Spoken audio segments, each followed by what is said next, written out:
Okay, ladies. So, good evening.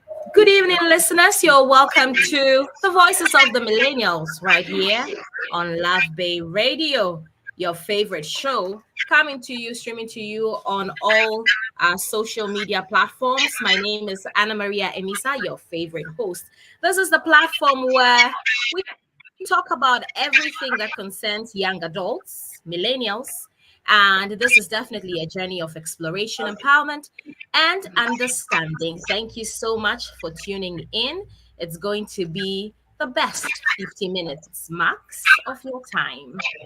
Hi, and so I'll be interviewing my guests tonight. The topic that we are discussing is entrepreneurship. We are exploring the concept of entrepreneurships, and my guest for tonight is Michelle Cobbah of Minika Cobblah. Creations. Yeah. Cobblah, yeah, and Evangeline, did I mention it right? Yes, Evangeline Yes, Gyamfi. Evangeline Gyamfi of Burgundy Effects, which is the Stella Solis Real Estate branch Star Management Ghana, right? Yes, yes. It's great to have two power ladies in the house tonight, right here on the Voices of the Millennials. How are you guys doing? Good, good. Actually, I'm really excited to be here. It's been a long day, but was looking forward to this. Yeah, I'm Excellent. also great. Yeah, I'm also great. It's also been a stressful day, but we made it. Yeah, you're pulling through. That's wonderful. So let's get straight into the conversation tonight. Very conversational and relaxed because there are young adults out there listening to us, trying to get inspiration from women like you. So we're talking about entrepreneurship. First off, I just want to know how the idea of being an entrepreneur came to each of you.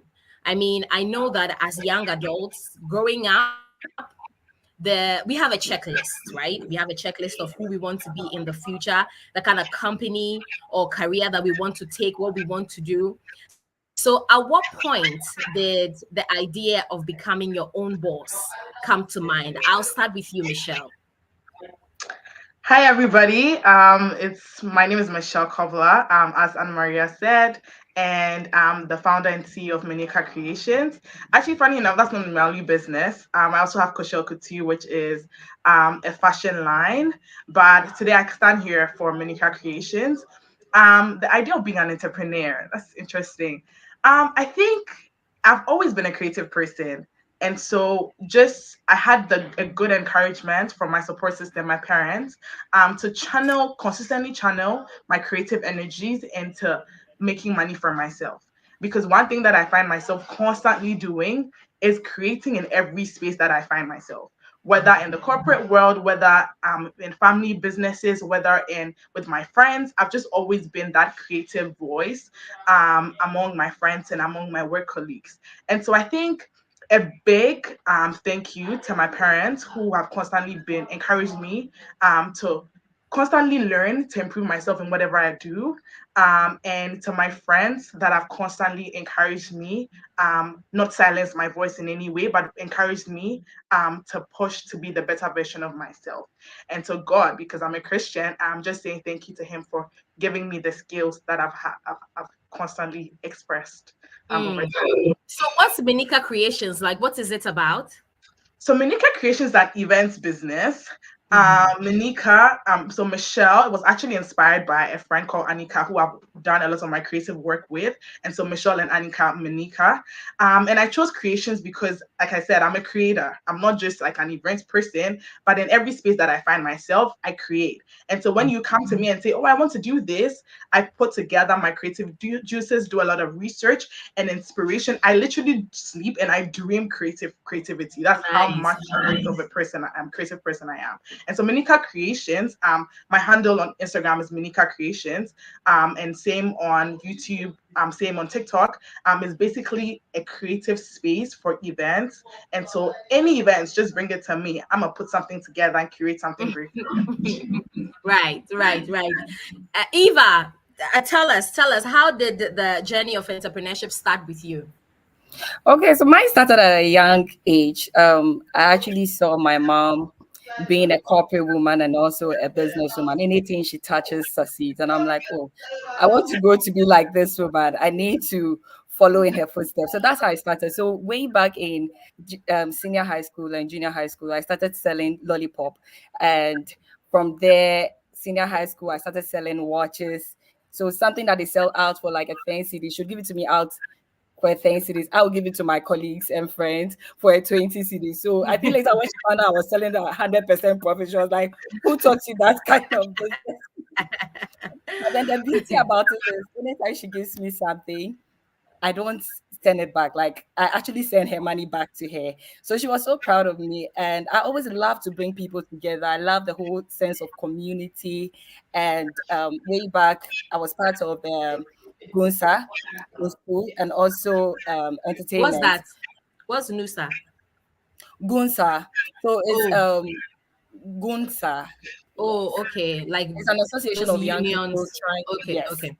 exactly. Mm. So I was always working as a woman commissioner, always planning events. And one time someone was like, you are really good at what you do. Even when we give you a 2 days period, you are still able to come up with something great. I'm like, oh, okay, that's not bad.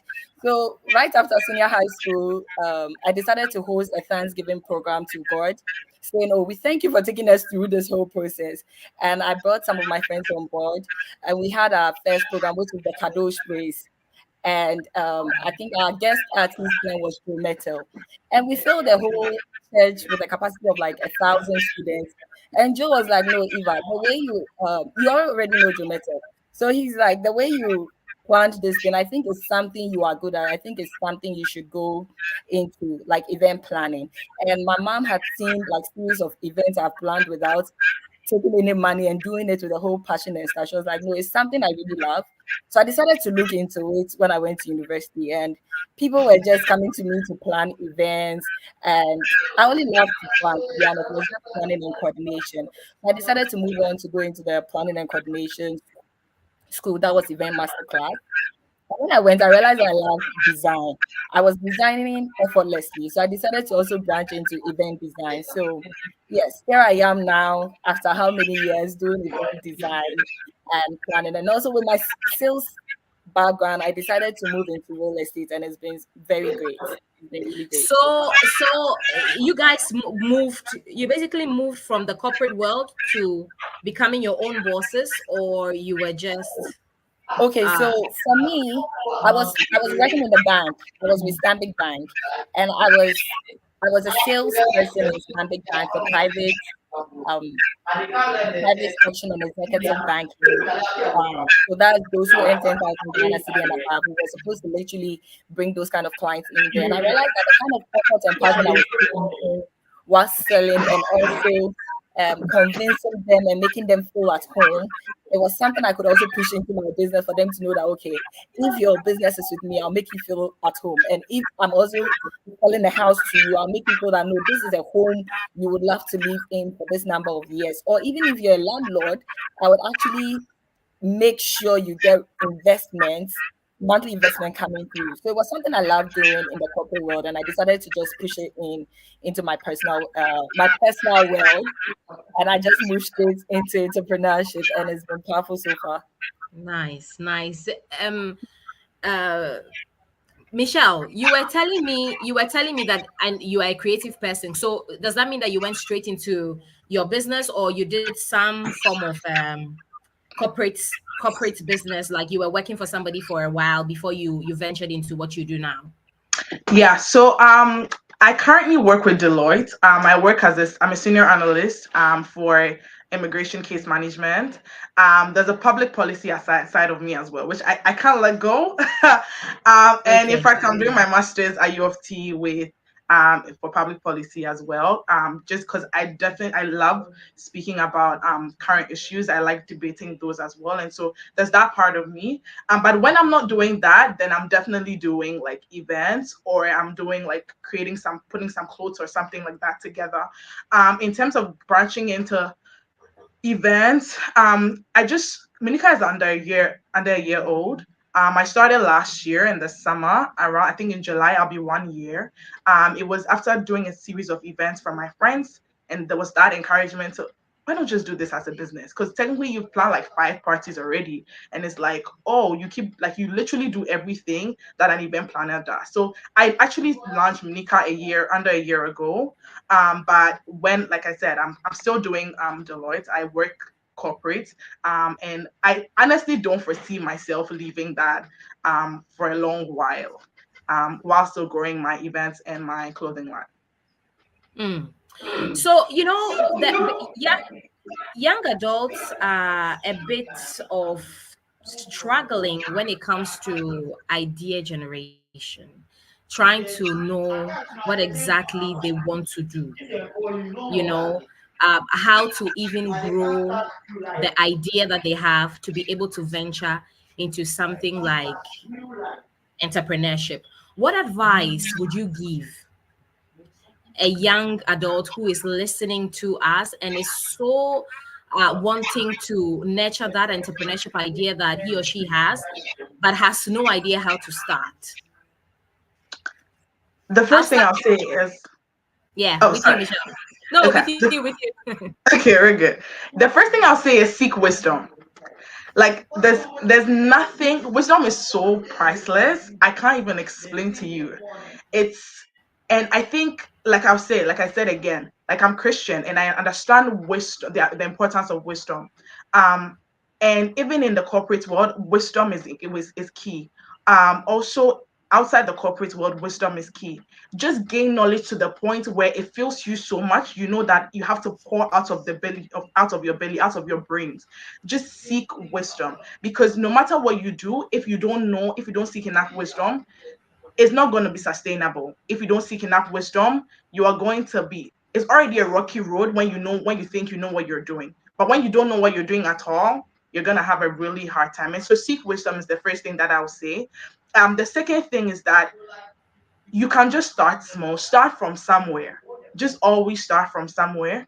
I think one of the hurdles that I had personally was because I'm a very big picture person. I'm a very creative. I started and I was like, oh my God, like when I was doing this for my friends, I was having a lot of people come to me but now that I started this as a business, it's like, oh, but I was like, you know what?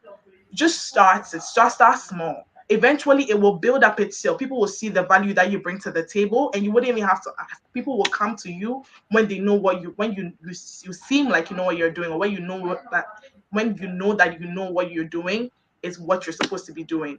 um and so don't ever move with fear, rather move in faith. Believe in yourself, believe that, look, I can do it regardless of like whatever, like my circumstances or whatever my resources are. Mm. One of the greatest things that I learned growing up is that you don't necessarily need money to start a business. You need a client to start a business.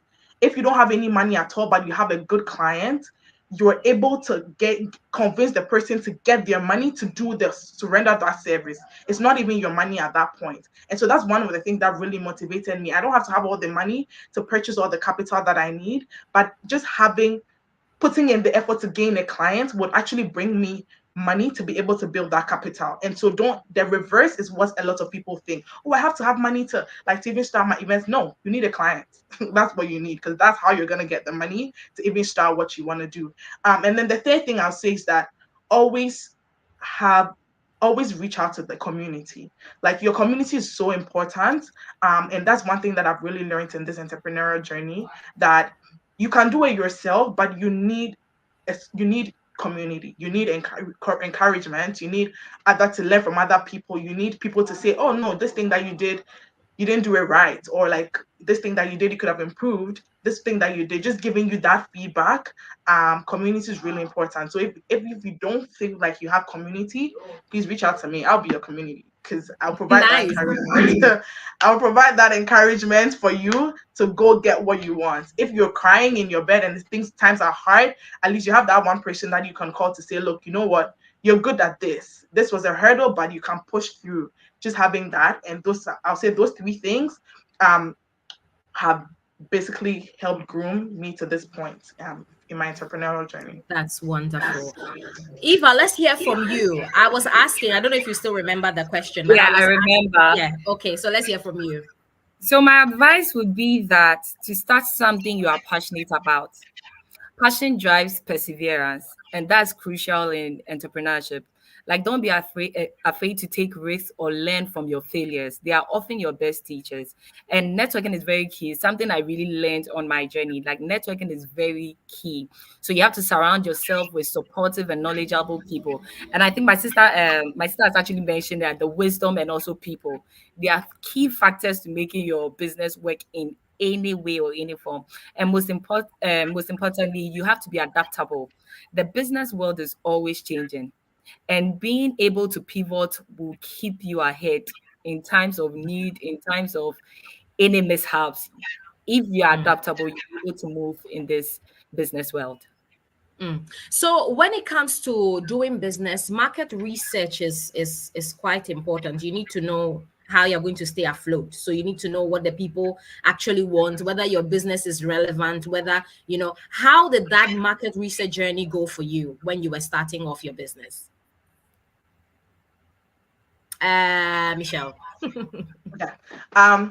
So I think for me, just being in that space already, like I said, I really started with family and friends, and I've been doing this for a long time. I realized that there's a lot of copying and creativity. People just like pick something and then they just go and do the same thing. And for me, I realized that that's not who I am. Like I said, wherever you put me, even in the corporate world, like you will come and tomorrow I've changed something. I've changed the arrangements of certain things with permission, of course. But it's just something that I absolutely love to do. Just be that creative person. And so I think for me, just inquiring, people will come when when I do an event, people come and say, oh, how do you think of this? Like my last event, I have one event in like 2 days, and when I was just having that consultation, they were like, look, we're gonna start a trend. And I'm like, yeah, you're starting it. And so that I realized that that was my, like, the power that I used to bring, competitive advantage that I was bringing to the table. And so even though a lot of people had branched into events, literally every Ghanaian auntie is an event planner. So like you literally have to be like, to bring a certain energy and difference into taking over that space. And that's one of the things that I realized, that even though when I did the research and I realized that a lot of people just carry things and just copy, I was like, this is what's gonna make me different. And so if you even go to my page, you realize that a lot of the things that I do, it's not a copy and paste. It's actually work being put together to give that creative difference.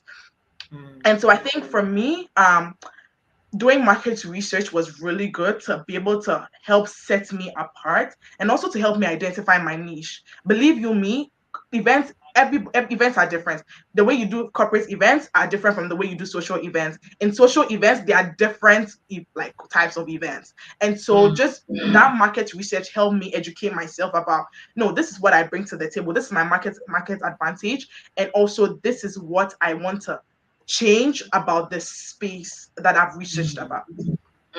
So whilst doing that, we all know, or we all have the notion that if you're going into entrepreneurship, there's the need for you to have a business plan where you are able to strategize and put your goals and set whatever targets, and your financial projections should be all on point and everything. Did you have to get a specialist to help you set up your business plan, or it was something that you just kept dreaming or stayed in your room with your creative self to bring up?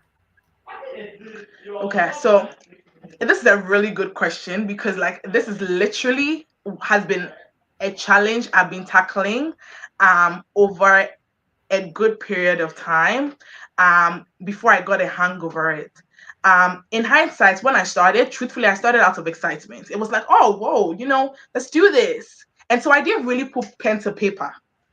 And so at some point, I think in December, I had it was called a season soiree, and I invited a couple of people. I had people, and it was a ticketed event. And after I finished the event, I sat down and I was like, how much did I make from this event? Because I was too excited about it. I didn't really do the numbers. But the good thing and like Evangeline said, you learn from your mistakes. In hindsight, if I just were to start this again, I would have put pen to paper so that I have something that I'm focusing towards. But it was never too late. So in December, I was like, you know what? I went on a retreat and I sat there and I was like, look, we are going to make a plan. So I took a course. I took a 6 months course, and actually it was a 4 to 5 months. It wasn't exactly 6 months, but I took the course and I said, you know what, this and this and this is what I want to learn. This is how I want to make myself better. I have the creative side.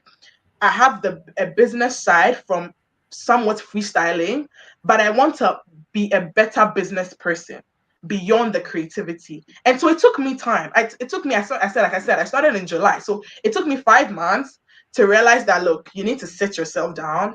Otherwise, you end up doing things and you won't make any money. And that's not being a business person. And so I learned that in December, after that retreat, I realized that I started having a change in the things that I do. So now when people even come to me, I'm like, okay, if this is your budget, this is what I'm going to offer you. You might not be excited about it, but this is what your money is going to be worth. Because I realized that I had to start implementing that business side of me, because otherwise I would just get excited over creativity and then I would just over deliver, and then I look at my pocket, I'm like, this is not giving. Yeah, so it did take me time, definitely, but I would encourage everybody who's starting that just for sustainability sake, make sure that you put pen to paper. It doesn't have to be perfect, because believe you me, even the CEOs of the CEOs are still learning. Like, they get better every day, but at least have something that you are focusing on. It gives you a certain focus and direction, and then that way you even realize, sometimes even writing gives you that, makes you realize that, oh, maybe I can improve in this point, maybe I can do better at this point, this is what I'm really good at. Just having that awareness of self so that you can put in the measures to improve yourself as you go. Eva, tell us about Ghana. How how is the system roping in a business like events planning? How many people are doing events and are More than trusting? 1,000. Oh wow, and are trusting young adults. Ghana is one typical country where the notion of, oh, you're too young, you can't do it. So how are you roping that in to become the businesswoman that you are? Okay, so when I started, as you said, Ghana is you're too young, you can't do it. So Yes. I had that even from my family.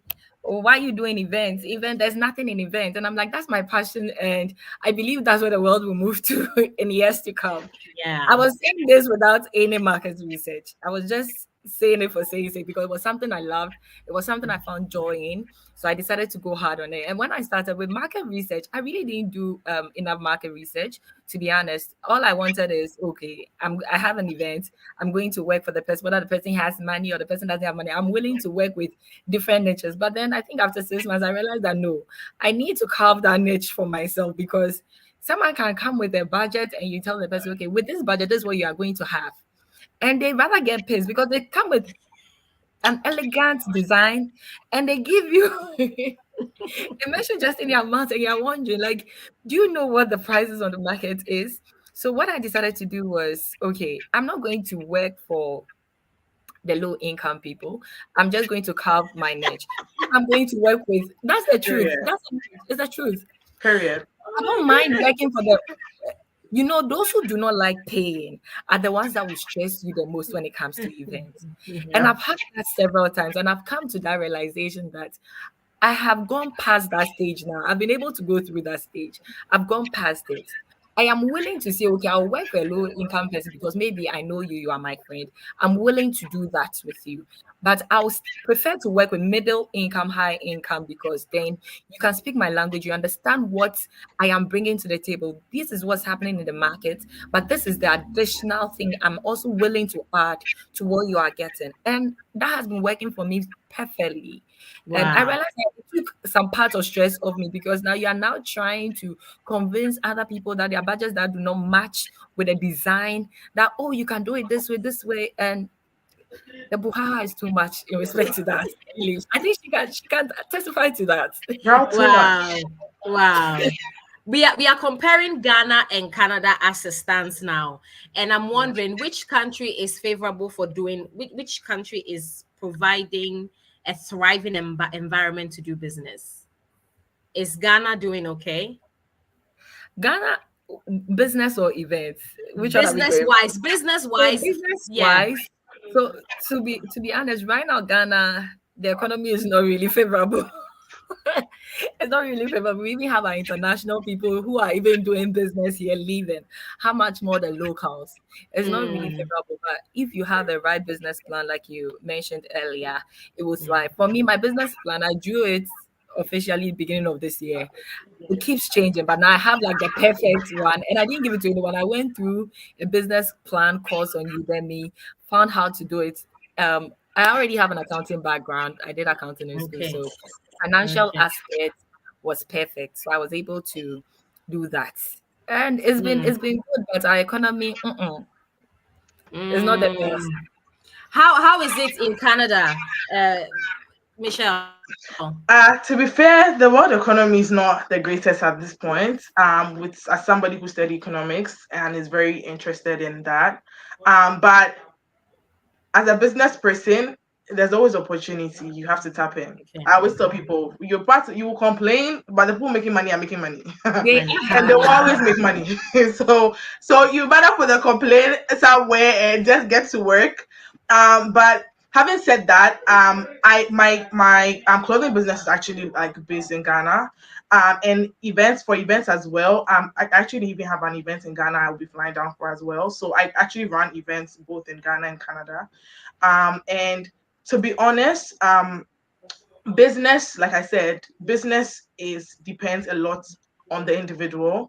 I always tell people that even if you people are like they are lowering their prices, don't bother lowering yours if you know that you are offering a certain value.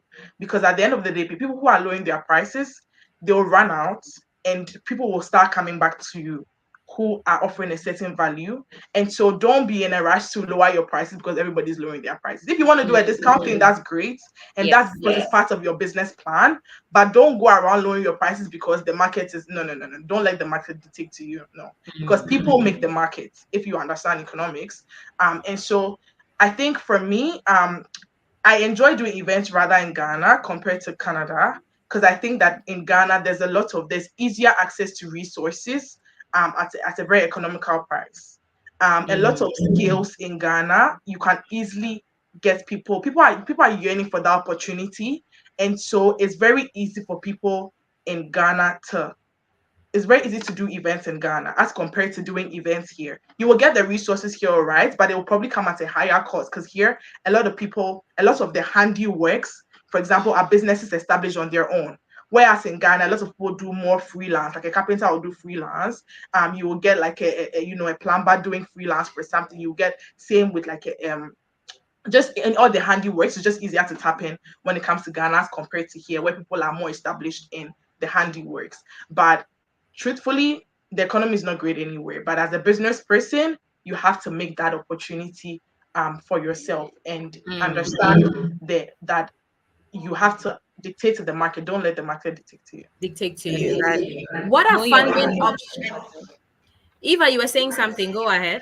I was like, knowing your value is very important Yeah. because that will inform Mm, your pricing. You get to let the client understand what you actually bring to the table compared to other event vendors. Yes, we are all doing the same thing, but everyone has something unique that they all mm, bring to the table. So the mm, clients can say, okay, I want your uniqueness or the other person's uniqueness.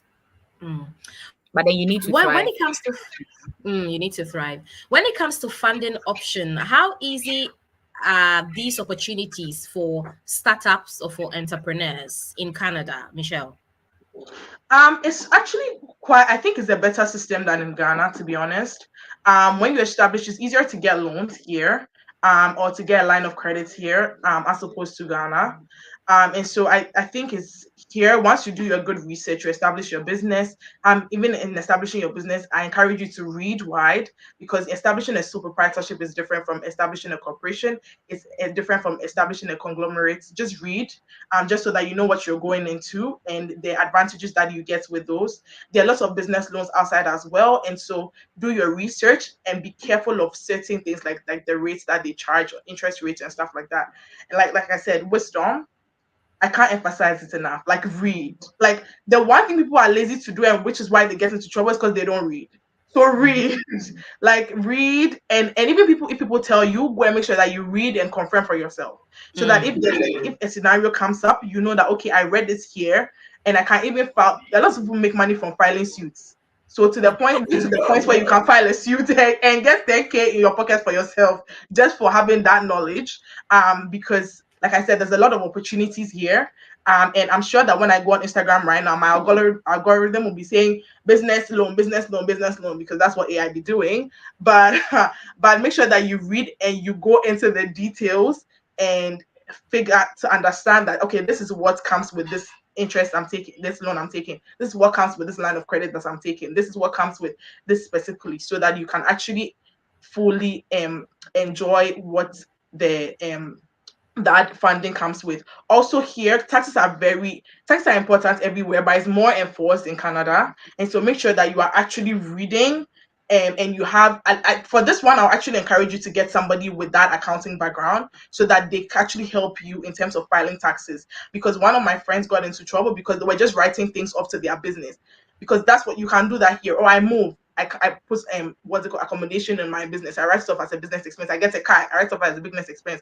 You can do that, but just know that if you don't do it right, your taxes are gonna suffer the next year. And so just be careful about things like that. And that's why I said, again, it goes back into reading. The things that you don't want to do, please go and read. Or if you don't want to read, then go and get a specialist and pay the person the value for reading for you so that you don't get in some kind of troubles.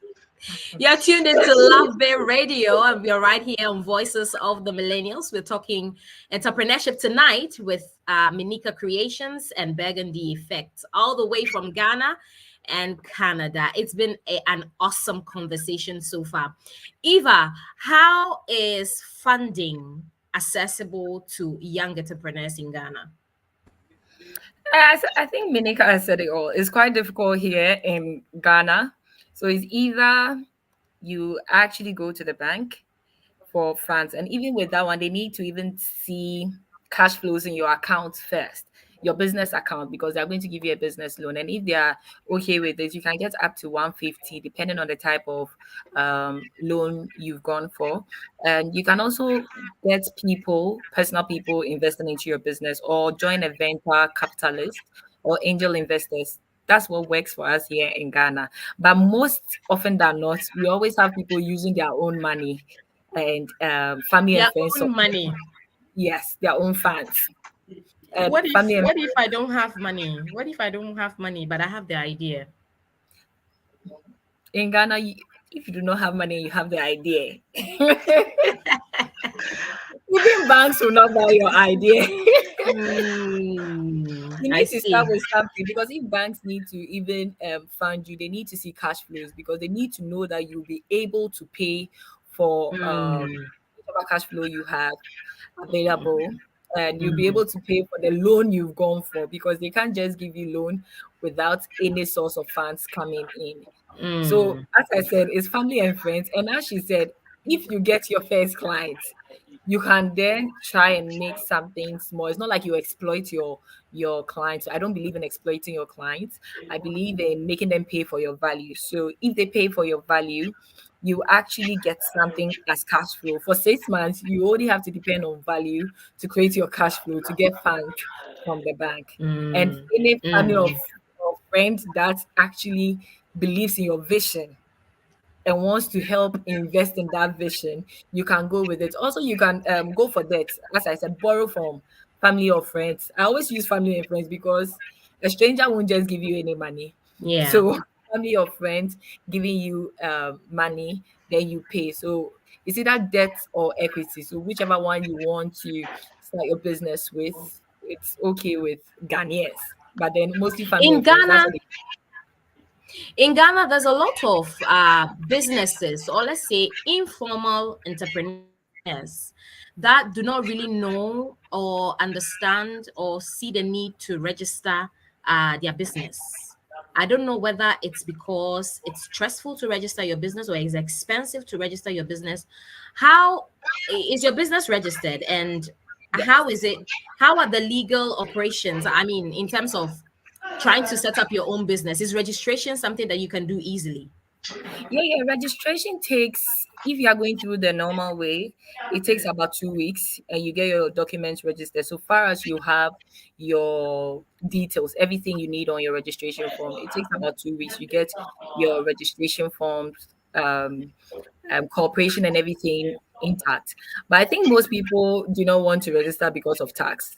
That's what I think they are doing. But right now, I Okay. know um, that GRA, they are now going online, looking at people's businesses and going to them. So you can be safe now, but you never know when they'll best at When your they'll door. find you. Yes. Um, Minika, how easy is it to register your business in Canada? It's actually quite easy, but I just wanted to go one step back to Okay, something sure. that we're speaking about. I think that a lot of people find themselves in the situation of I don't have income to Mm-hmm. start. I'm a very firm believer in working for somebody before working for yourself. Just Yes. because you build up, you learn certain values that working for yourself, you probably will never have the opportunity to. Humility is one of the things. You would like work for somebody, humble yourself, learn from the person so that you can become even a better boss for yourself. Because when even if you feel like you didn't like the experience working for somebody, you'll be a better boss because you won't treat other people the way you were treated. And for that, Mm-hmm. you'll be a better boss. And so I think that is really important to try, and even if you're doing volunteerism because maybe they're not picking you to pay you, put you on a payroll, volunteer for a while, for as much as you can volunteer, and just learn something, learn certain life skills, learn discipline. Like you wake at a certain time, you people and I know a lot of people know this now, like being an entrepreneur doesn't mean that you can get to sleep whenever. No, you even work. I even work around the clock. People, I was talking to a client in Malaysia yesterday, and they are 12 hours. 12 hours. So literally my 9 a.m. is their 9 p.m. And this was me sitting down after work. I've worked till 6 p.m. I came back home. I've been on client calls. And somebody said that they want to speak at 10 p.m. my time. I said, okay, no problem. So I was up 10 p.m. Then at 10 p.m. they texted me, oh, they had to do something again 11 p.m. I was up 11 p.m. I still working. So later, I think we hopped on the car around 11 p.m. or so. But just around the clock. And then after I had that call with them, I have to sit down, put everything that we said, put the minutes together, whatever it is, start working on that creative piece because I have a turnaround time as well that I want to get back to the person. But I learned all this because I worked for somebody for a while. Just that, like this one time my boss told me 24 hours, they need me to submit a proposal. I sat here, I was almost crying. Let me tell you, I almost cried because now I even put the animation cry. I said my eyes were rolling with the animations as we were rolling on the screen. But I learned that because I worked for somebody. And so I understood the value of what it means to work for somebody and what it means to deliver good service. Because you can't work for Deloitte and be fooling around, you'll be fired. So like Mm-hmm. I learned those things because I worked for somebody. And so even if you feel like you don't have that income now, go and serve somebody. Even the Bible talks about service as well and the importance of serving. So make sure that you go and serve somebody, work with the person. You never know, that person will call you in the office one day and say, okay, I'll sponsor you for this thing. Or what are you about? Why do you work so hard? And they want to know about you. That in itself can give you a certain, like an angel founder. If you don't want to do that as well, then and while you do that as well, you can also gain some income for yourself and save. You will save as you do that. Save as you do that. And you realize that you have a certain income base for yourself. If not, then you literally have to work extremely hard to put together some sort of like wild idea. There are a lot of what like we say startup programs that come and share your idea. There are a lot of like TED programs as well. Just like I said, do a lot of research as well. There are a lot of programs that encourage people to come share their ideas. And then sometimes the prize winner wins something, some certain funding for their business. There's a lot, but you have to do research to be able to figure out how to get some of these start income. Don't let a certain funding be like a stop for you from starting Mm. whatever you want to start. But like I said, just always start from somewhere. You're starting from somewhere can look like working for somebody or serving somebody. You're starting from somewhere can be volunteering at your church or at a community or whatever it is. You're starting from somewhere can mean like working so hard on something and trying to and getting into a certain program that encourages that provides funding for people who are starting up. It can just look like anything, but just do that research so that you can start something. And I said this, I went back because I think that is really important for young people to be encouraged, that not having money doesn't mean that you can't start whatever you want to start. Going back to the registration question, it's really easy to register your business here, but different provinces have different rules. So just make sure that you're reading on it. And like I said, if when in doubt, find an expert, because like I said, you will make much more. You save yourself jail time. You will save yourself like any sort of harassment if you actually put in like find an expert to actually help you. And you'll be very surprised. You can easily tap into your community because there are a lot of people who have done it and who have led the path. And so if you're in doubt as well, you can always ask. But it's very easy. A lot of things, everything is on like on the provincial website. So just search it up, and it takes about $60, especially in Toronto, to register a business. Not even more than that. It's not about the cost. It's just about the knowledge, so that you don't get yourself into trouble for $60, just like one meal. So $60 is one meal. Yeah, I mean, really true. Right. can I add a So little to what she said? yes, you can. There was something she said which was very striking. To serve. Seven is very key in entrepreneurship because even though I went into the event space, I served the lady I learned from for years, and I got to serve about three different event companies for years, and I learned a lot of things that I can't even pay for. It Yeah. was something I learned on the job, and that's what has made me who I am today. And I still even help other friends and colleagues in the industry. Anytime they need people to help in coordination, I actually go and serve.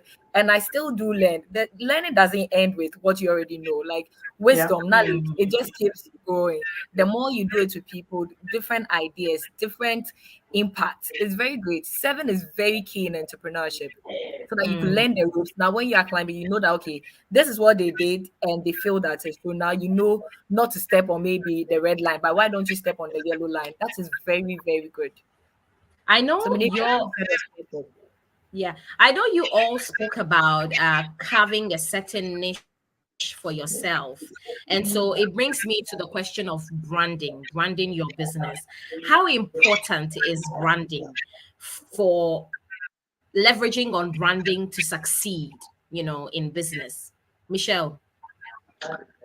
I can't emphasize branding. Like literally brand yourself, brand your business, and be very sure about what you stand for. If somebody doesn't know you, but they see your page and they're like, oh, this is really beautiful, they would approach you because they see a certain, this is what you sell to the market. So as for branding, I can't emphasize it enough. Make sure that you put effort in branding. Make sure that you invest in branding. Make sure that you know what you stand for. Even when you speak, if you're given 1 minute in an elevator and you meet somebody and they are talking about, today I literally went to view a venue, and I met one of my friends, and she was with their auntie, and we're having a conversation. And then the auntie, I said, oh, hi auntie, like I've heard a lot about you. And then she's like, oh wow. And she was excited. Like she's one of those very like young giving aunties. And then she's like, oh, yes. And I said, she's very pretty. And she was like, oh, wow, very pretty. Yes. And I guess well, I'm 50. And then her niece was like, you're not 50. You're going to be 50 soon, but you're not 50. And I'm like, auntie, I will plan your 50th birthday. When is it? And then just like that. And she was like, look, like the energy that you came out with, you're definitely planning my party. And I was like, that is my brand. People call me, literally, my Instagram handle is Smiling Michi because I'm always smiling. And that, literally, that girl, people are describing, oh, that girl who was always smiling. I'm standing there and I'm just smiling because that's like literally, and I carry that into my brand. What do I want to provide? I want to provide luxe service. If luxe service means that I'm doing 5 events a year, that's what it means, because I'm providing luxury service. If I want to provide, if I say I'm providing, I'm taking every client on, that's fine as well. I mean, don't get it twisted. There's certain events that you do just to pay your bills, not because like it's you're offering this wonderful service or whatever. You just needed to that $200 to pay your bills, and that's what it is. So those like you are not in a hurry to post on your page or whatever it is. But at the most, I think that is really important to brand yourself, invest in that website, invest in people you feel like people are not looking. That one person will come and look and they'll pay you the value for what it is. So just make sure that you're carrying yourself as a brand, and that you're putting your brand out there as what you really want people to see when they go on your page, or what people to see when they ask about you. Oh, and so that I think that's really, really important. Eva, how is branding received in your part of the world? Branding is very crucial here because first of all, I believe branding creates a strong impression. It communicates professionalism and trustworthiness. So how then are you supposed to communicate that if you do not brand yourself well? And also it differentiates you from your competitors. A unique brand identity, including your logo, your color scheme, messaging, makes your business a memorable and distinct one from what market is actually offering. It also builds credibility and trust. That's clients are more likely to trust your business anytime you brand yourself well, making them even sometimes I believe that as a business it's very crucial for people to know the face behind the brand mostly so that they know who they are dealing with. You might have an assistant, but you would have to be maybe the first point of contact before your assistant can take over, as and when you want your assistant to take over. Also, it fosters customer loyalty when they know who you are, they know how friendly you are. As my sister said, she mentioned the fact that she smiles, so she's noted for smiling. So they Smiling. know that okay, anytime they are here, they are going to feel comfortable because there's someone here providing that kind of service. If there's even heat in terms of pressure, they know that oh, because they've seen her smile, they can be calm. And it also supports market effort putting you out there like your social media page, be it TikTok, Instagram. You need to have a kind of feel that anytime people see this feel, they know who is coming from, they know where to get this feel. It attracts the ideal clients you are looking for. Branding is everything, and it also enables in premium pricing. I can't say anything lesser than that. Branding is the bedrock of every business. Mm, Yeah. mm. When Yeah. it comes to you guys are just talking about social media or how you're branding your pages on social media. So then it's getting me to bring in the question of technology in business. How are you guys thriving on technology, modern technology today to thrive in your businesses? Michelle. Yeah. I think that for me, I'm not very like tech savvy person. But like I said, I put in the effort to build relations with the people who are actually, good in the field, which is another great thing that you can do if you're starting. Literally barely. People always say that, oh, if you actually put yourself out there, because I travel a lot, and so people are always like, oh, you can put your like an influence. I'm like, yeah, I know myself, no. I'm like, I want to just walk with, my bonnet and just be me. I don't want somebody to come. Oh, I know you. No, no, no, I'm not that person. But having said that, I make sure that my photographers are always like up to the task. I make sure that my videographers same. I'm just putting in and networking with people who actually are into marketing. There are a lot of people who are into marketing now and are taking it up as a profession full time, which wasn't the case before. Because before people just used to think marketing was just like, oh, TV, what's it called, TV and radio, and just like flyers and billboards. But now there's even like I even go to meet somebody that she specifically does like she called it event videography, something event like they do like these very short videos and they put like as reels on Instagram, and that's all she does. Like she just gets gigs and she gets all these really short like short reels, and she is actually here like what she does. And what she's doing is that events people, and so when you're doing your events you just call her and she'll get all these really nice reels that creates that certain memory, because you can't post like 1 hour on Instagram or whatever it is like that. And so I think that marketing, just getting somebody who, if you're good at it, that's great for yourself. I'm personally learning like certain like apps like Templi and like things like that, like app and iMovie and things like that. But I think that if you don't have the skills right now and you still want to put yourself out there, try and befriend somebody that is good at it so that you can learn, or let them help you start putting stuff together as you also like learn to build yourself. Um, Having said that, I just want to say that another thing that I think that we both said is that it's not entrepreneurship is not I know everything and so that's when I'm starting. Is I learn along the way, and that's what even makes you a better person. Being teachable, so that if somebody who's been in the industry has done it for 30 years come and they say, oh, maybe your fork has to move forward a bit, you learn from it, because there's a certain wisdom that comes with experience as well. So don't be afraid to learn, even as the experts are doing it. Right. Eva, can you add something? Yeah, right now technology is actually crucial in events. Even for people to book you, I think they go on social media to check your accounts and know how many events you've done, how successful it was, the number of likes and views. So And if you're not technically savvy, you need to you're in forget. trouble. You're in trouble. So, Wow. as she said, if you know you're not good at it, I believe if I'm not good at digital marketing, I would rather take an expert good at it to produce what I want. And if the person produces and I get more clients, I get to pay the person well. So it's Mhm. just a give and take situation. But then again, I'm also learning the digital marketing so that as and when I need to post anything, I get to do it. So far, social media has been good. And when it comes to the accounting aspects, I use the Zoho Books, QuickBooks, which also helps in that return. For now, those are the two things I do: this digital marketing and the templates. Yeah, and Canva. Canva is very good. Yeah, Canva Canva, yes, helps I know Canva too. your creative yeah, Yeah. you develop your creative aspect, so you can create your small flyers, depending on Yeah. whichever flyer you're looking at. You could create it with Canva and also CapCut for your videos. So I think yeah. little by little we are getting there. We are Yeah, getting Yeah. you just learn. But Yeah. please, another there. thing, don't just brand yourself and don't know how to do the thing. That's the Because issue. don't, because that's another thing. People brand themselves. Like we got the pages like, oh, and then now you You, speak to everyone and it's like it's not you are correlating. skipping tables. You are So skipping please, tables. don't do that. Don't do that. Because that's another thing with I feel like people Yeah, we just have get a lot of excited. people doing that.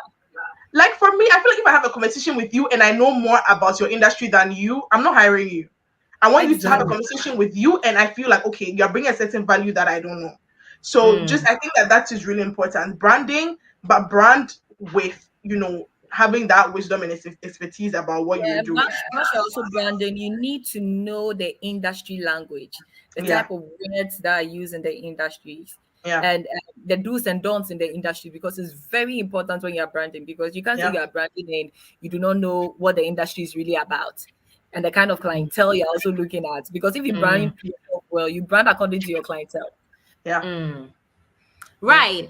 So, ladies, I'm going to be asking you a question and I'll give you time to answer. So, I'm putting you on the spot, but this time I'm giving you time. So, I'm Hey. being nice. I'm asking you how you see yourself in 5 years, short term, and 10 years, for example, long term. So, I want the short term and long term. But whilst you are thinking about this, listeners, I'd like to bring to you a very important news, because Voices of the Millennials is going to embark on its yearly summit, which is the Voices of the Millennial third annual summit, happening right here in Toronto on the 13th of July 2024 at the Humber Valley United Church in Etobicoke. We will give all the details that you need in terms of direction on Eventbrite, where you can get your tickets and you can register to be part of the event. Those of you who have been at the summit before, you know that we don't play. We don't play. So this is the third edition and it's going to be better than every other edition we've ever had. We have powerful speakers lined up for this event, and we are giving out scholarships. So if you're in school, this is your chance. This is your time to thrive and get a scholarship for yourself. When you go to Eventbrite, the details are all there. But to enter the draw for the scholarship, you need to write an essay explaining why you need the scholarship. And then we'll take a look at your academic as well as your volunteering work, and we will put it in the pool. And then if you are picked, then you have the scholarship for yourself. You can email the essay to lovebayradio2024@gmail.com. You can follow us on all our social media handles, lovebay_online radio, at Love Bay Music, Love Bay Afrobeats Music on TikTok, and info@gmail.com is also our inquiry email where you can reach us. You can ask all your questions. You can also call us on 437-778-3299. It's the Voices of the Millennial Summit, and of course, me, Anna Maria Amissah. I'll be hosting. I will be your host for this year's I am so excited. I'm so excited. And it's going to be fun, absolutely fun. It's going to be everything that you can think of for a youth summit. We are bringing all the vibe, and we're going to have some good all the Ghanaian and Afro-Caribbean dance moves coming in, repping it. It's going to be so good. Eva, I am so sorry that you are not in Toronto. I'm so sorry that you're not in Canada. You are missing out. I'm feeling Don't bad at this worry. point. We will put it online so that you can watch and give us shout out. So it's going to be fun. 13th of July 2024 at 2 p.m. And we will keep announcing this. Just go on Eventbrite and get your tickets to be able to attend this event. My ladies, it's been such an awesome discussion, and like the way we are talking, I don't even have time to read the messages that are coming in. But somebody is asking one question. Let me. I always read messages on my show. So if I don't read today, it will not be nice. So let me just read one message that has come in. I see it. It looks very serious. So this question is: I want to know the techniques you guys use for customer acquisition and retention. Customer acquisition and retention. How do you keep your customers? How do you even get your customers? Where do you go and say that you have this, you do this? Can you help me out? Yeah, so please, any of you can go first. I could go. So I Michelle, think yes. for me, a lot of it has been referral. Like I said, I've been planning events way before I even started Monica, and so it's been, oh, Michelle, and then it's like, oh, and so I think for me a lot has been referrals, and like I said, you have to deliver a certain quality of work for somebody to refer you. And so if you go somewhere, you brand and you get there and you go and disgrace yourself, that one, no one's going to refer you. But if you do work and people feel like, oh, this person handled this thing for me, and so let me approach them, then you get a sense. So I'll say just know what you're about and do good work, and then you get a lot of referrals. And then barely, to be honest, if I'm being honest, I think I've only had like 2 clients over Instagram. But social media also can play a part. Instagram, for example, allows you to boost posts, and so I think from that you can also get certain clients on there. And in terms of retention, I think that just getting feedback is really important to help retain people. Clients are people, and what do people like? People like to be heard. People like to feel that they've gotten the service that they paid for. And so when you do that, you are most likely going to get people coming back to deliver that sort of service. And also find that one thing that's unique about you. Because believe you me, that person, another events person is probably trying to poach your client, but find that one thing that makes you special. How do people and leverage that thing that makes you special and makes your business unique, and you realize that people will keep coming, and integrity of that particular thing that makes you special. Don't go trying to be like another person, because it would literally, you forget who you what's it called, pretended you were, if you start pretending to be other people. So just in terms of retention, I'll say that always see feedback from the people, that from your clients, and then also make sure that you are maintaining the integrity of yourself in the business, because I learned that the hard way, about integrity in general. And so I think that really is one of the bedrocks of retention of clients. Eva, what's your take? I think Michelle has said it all, to be honest, because I also get mine through referrals, and I have like I've done most events that most clients will tell you I don't want it on social media. So more or less like private weddings, private events, and you do not post it out there. But then they realize I keep to that. I keep to the contracts we have. So through that, they can just actually testify to their other clients, their friends, telling them that, oh, with Eva, when you tell her A, she goes with it. And she even goes over and beyond. I even went to the extent of getting a French client, which was very, very challenging because Did you get a translator too?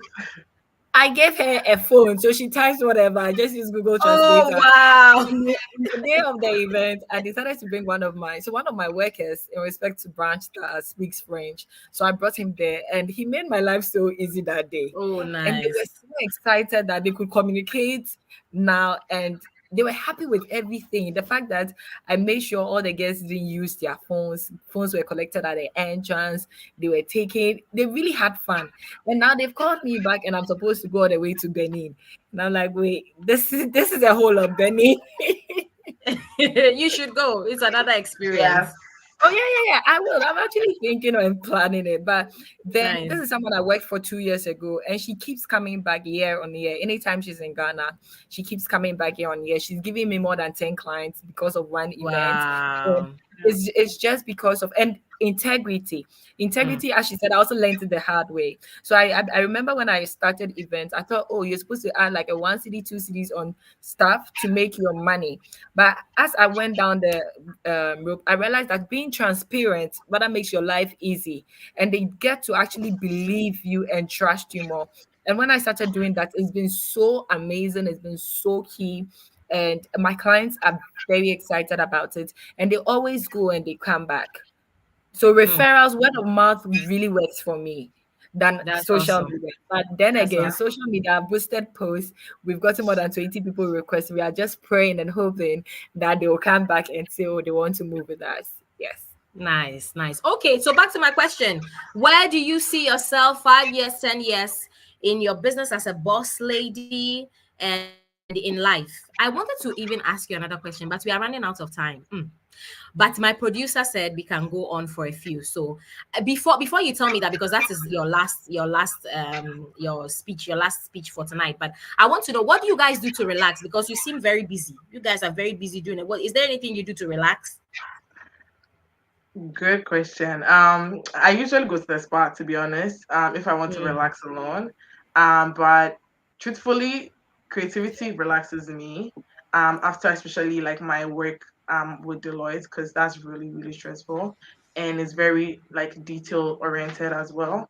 But when I try want to relax, honestly, scrolling through things like Pinterest and just like yeah. other creative spaces actually does relax me. But if I want to be really intentional about getting off the screen, then like any of my friends would tell you, go spa and Michelle, we're like besties. Nice, nice. Eva, you?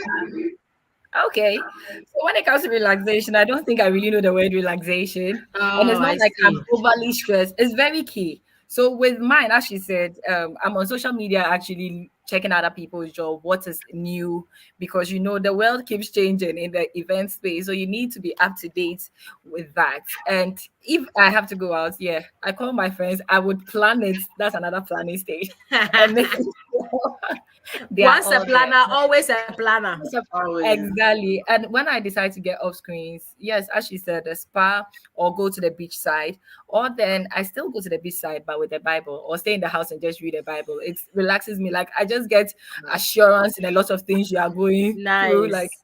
okay, this is stressing me. Okay, The what's in beach the and the Bible? Bible is what shocked me, but it's Beach and Bible, my like, next. Yeah, it calms you down, especially when there's no one there. Like when oh, you I go there, see. mostly in the afternoon on a weekday, no weekend. Weekend is the worst. But then on a Oh, weekday, most people are actually at work. You are very mm, calm, looking at what God has created, and God can tell you, oh, oh, I I see. don't want to preach, but then there was one time I got a revelation looking at the ocean and I saw Nice. rubbish coming out of it. Then it was more or less like the dirty things you've taken in, I'm pouring them out. And even what the canker worms has even installed in your business, I'm taking it out. Like it was just Nice. nature is very key. So it relaxes me, Mm. it gives me a surety, like I said. Yeah, Yes. that's beautiful. So now to your question, for under 1 minute, let Hey. me know what the future looks like for Minika Creations. Good. I think for me, is just getting myself my own event studio. Because that's one of the things that I really love to want to have my own venue space. And so I'm really hoping to get that. And also just like increase my niche into the corporate world as well. It's one of the things that I'm really looking to do for myself. Just grand summer parties, for example, for like corporate Yeah. businesses. I'm all about, the party. I think short term. I think long term, definitely a family. And I hope that my kids will love getting into that creativity with me. Mm. And so, that's one of the things that I'm really hoping for. But I keep dreaming, hoping for more destination events as well. That will definitely be a delight. So I can, get my traveling in, but be making money while I'm traveling. Nice. Yeah. Nice. Eva, you? So for short term, I'm looking at business growth and expansion for my businesses and also brand strengthening, like strengthening my brand more than it used to be. And also networking and partnerships. Partnerships are very good. Partnering with other vendors in the industry is very good. And also team development, because I realized that when I started encouraging my team members, they've become people great even in the industry and beyond. And with the long term one, yes, with long term, I'm looking at hmm, this long term. Okay, let me just put it out there.